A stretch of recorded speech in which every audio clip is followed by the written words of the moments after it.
हर हर महादेव मित्रों, आप सभी का हमारे YouTube चैनल रोहित पाराशर जी पे हार्दिक स्वागत और अभिनंदन है। मित्रों, आज के इस वीडियो में सर्वप्रथम भगवान भोलेनाथ के चरणों में अपने सिर को झुकाते हुए उनसे सभी के आरोग्यता की, सभी के कल्याण की प्रार्थना मैं करता हूँ।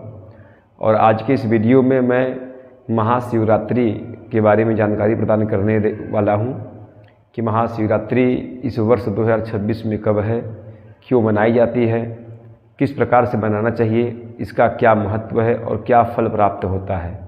तो इस सब जानकारी मैं इस वीडियो में विस्तार पूर्वक प्रदान करने वाला हूँ। वीडियो का पूरा अवश्य देखें। वीडियो में आगे बढ़ने से पहले आपसे निवेदन है कि वीडियो को लाइक कर दें और शेयर करें और यूट्यूब चैनल रोहित पाराशर जी को सब्सक्राइब कर लीजिएगा। तो आइए हम वीडियो को आगे बढ़ाते हुए आप लोगों को मैं बताना चाहूँगा कि जैसा आप लोगों को ज्ञात होगा, जानकारी होगी कि प्रत्येक वर्ष फाल्गुन मास के कृष्ण पक्ष में त्रयोदशी से युक्त चतुर्दशी जो होती है उसमें शिवरात्रि का महापर्व जो है वो मनाया जाता है।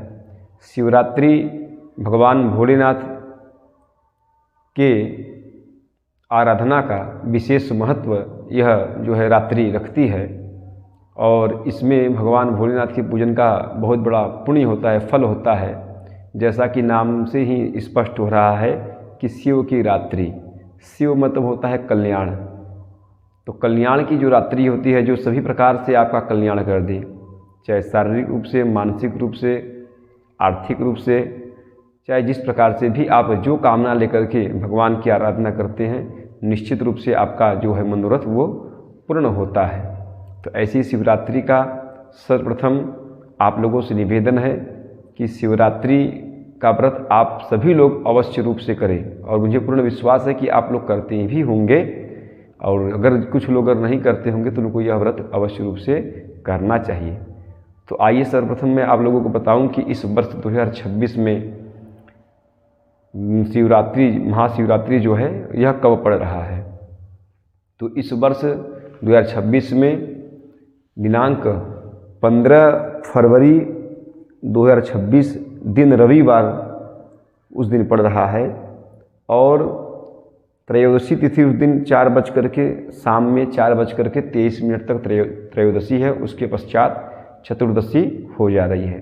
तो जैसा कि मैंने पहले ही आपको बताया कि त्रयोदशी से युक्त जो चतुर्दशी होगी उसी में महाशिवरात्रि का पर्व जो है मनाया जाता है। तो इस वर्ष फाल्गुन कृष्ण पक्ष में जो शिवरात्रि, महाशिवरात्रि पड़ने वाला है वह 15 फरवरी को पड़ेगा और यह दिन रविवार रहेगा। सायं 4:23 के पश्चात चतुर्दशी लग जाएगी। तो आप लोग जो है, यह ऋषिकेश पंचांग का निर्णय है, तो आप लोग पूरे धूमधाम के साथ और पूरे आस्था के साथ भगवान भोलेनाथ की शिवरात्रि को आप मनाएं, उनका पूजन करें। पूजन किस प्रकार से करें यह लगभग आप सभी लोग जानते भी होंगे। भगवान को दूध से, दही से, घृत से, मधु से, शक्कर से, भांग, भस्म, फलोदक, फल का जो रस होता है जो भी उपलब्ध उससे स्नान कराएं। दिव्य वस्त्र इत्यादि जो है आप धारण करा करके, भस्म चंदन लगा करके, अक्षत चढ़ा करके, पुष्प में अगर आपको मंदार पुष्प मिल जाए तो आपके लिए जो है सबसे उत्तम रहेगा भोलेनाथ को चढ़ाने के लिए। तो आप मंदार पुष्प चढ़ाएं, गेंदे का फूल है वो भी चढ़ा सकते हैं, माला चढ़ा सकते हैं। बढ़िया दिव्य श्रृंगार करके दुर्वा, शमी पत्र, तुलसी मंजरी और बिलपत्र पे राम राम लिख करके भगवान भोलेनाथ को अर्पण करें। और उसके पश्चात जो है अर्घ्य में जो है सिंदूर, माता का ध्यान करते हुए सिंदूर लगाएं और धूप, दीप, नैवेद्य इत्यादि, किसी हल्दी इत्यादि भी आप चढ़ा सकते हैं। इत्र चढ़ाइए, उसके पास भगवान को बढ़िया भोग लगाइए। और विशेष रूप से अगर संभव हो सके तो पार्थिव पूजन करें। पार्थिव पूजन का बहुत ही महत्व होता है महाशिवरात्रि के दिन। और पार्थिव पूजन अगर नहीं कर सकते हैं तो स्फटिक का शिवलिंग हो, पारद का शिवलिंग हो और नर्मदेश्वर होते हैं वो शिवलिंग हो, अथवा आपके पास अगर कोई मंदिर उपलब्ध है आसपास में तो आप मंदिर में जाकर भी भगवान भोलेनाथ का पूजन आप कर सकते हैं। तो ये बहुत उत्तम रहेगा। तो उसके पश्चात जो है आप, अब इसका महत्व क्यों है क्योंकि इस दिन भगवान भोलेनाथ का माता पार्वती के साथ विवाह संपन्न हुआ था और महाशिवरात्रि में रात्रि जागरण का ही विशेष महत्व होता है। भगवान भोलेनाथ का पंचाक्षर मंत्र जपते हुए ओम नमः शिवाय, और जो स्त्रियां हैं, माताएं हैं, वो ओम का उच्चारण न करें, इसलिए वह नमः शिवाय मंत्र का जाप करें। तो इस प्रकार से भोलेनाथ का पूजन करके पंचाक्षर मंत्र का जप करें। और आप जो है सुबह प्रातः काल की पूजा, मध्याह्न काल की, दोपहर में पूजा, फिर सायंकाल प्रदोष काल की पूजा और अर्धरात्रि मतलब 4 प्रहर की पूजा जो है विशेष रूप से अच्छी मानी जाती है और भगवान को प्रसन्न करने वाली मानी जाती है। तो आप लोग चारों प्रहर का पूजन कर सके तो सबसे उत्तम है।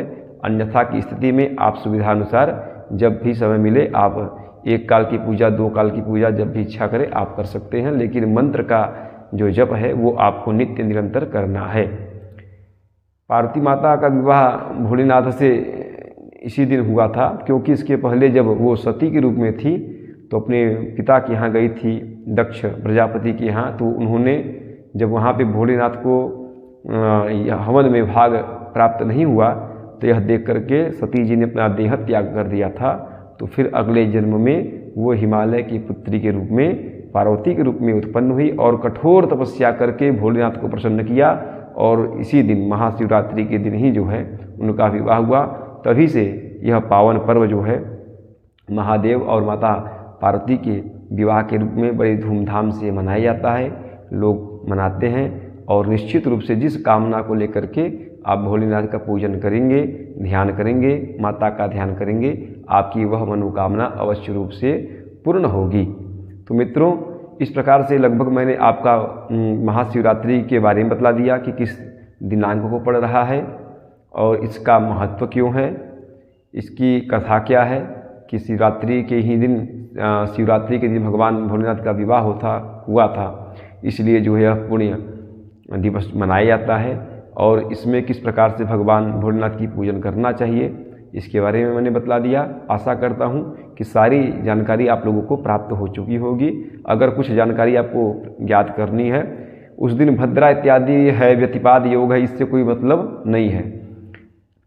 किसी प्रकार का आप चक्कर में पड़िएगा, भद्रा है तो मृत्युबाण है या व्यतिपात योग है, ऐसा कोई नहीं है। आप निश्चिंत होकर के पूरे मनोयोग के साथ भगवान भोलेनाथ का पूजन करें, चारों प्रहर की पूजा करें।